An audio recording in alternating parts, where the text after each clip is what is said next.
नमस्कार साथियों। भारत में सबसे ज़्यादा लोग एफडी स्कीम में निवेश करते हैं। सेफ्टी स्कीम एक ऐसा जरिया होता है जहां से सुरक्षित और गारंटी रिटर्न में मिलता है।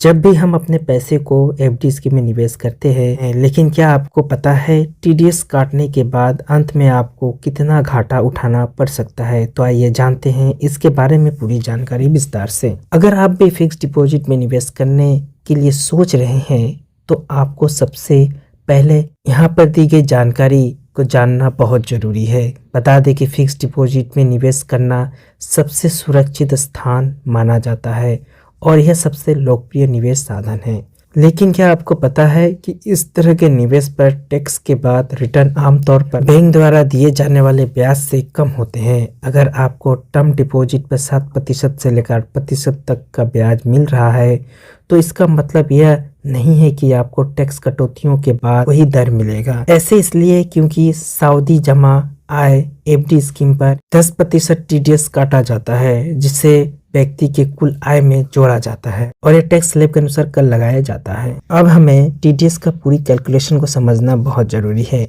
उच्च टैक्स ब्रैकेट वाले व्यक्ति अपने आयकर रिटर्न यानी आईटीआर को दाखिल करके टीडीएस वापस लेने का दावा नहीं कर सकते हैं। इसलिए प्रमाण स्वरूप जमा राशि पर से करके बाद मिलने वाला रिटर्न कम हो जाता है। इस रिपोर्ट के अनुसार एसबीआई, पीएनबी, एचडीएफसी बैंक और आईसीआईसीआई बैंक 6 महीने के जमा राशि के लिए औसतन ब्याज दर लगभग 5% है। हालांकि टैक्स के बाद मिलने वाला रिटर्न केवल 3.49% रह जाता है।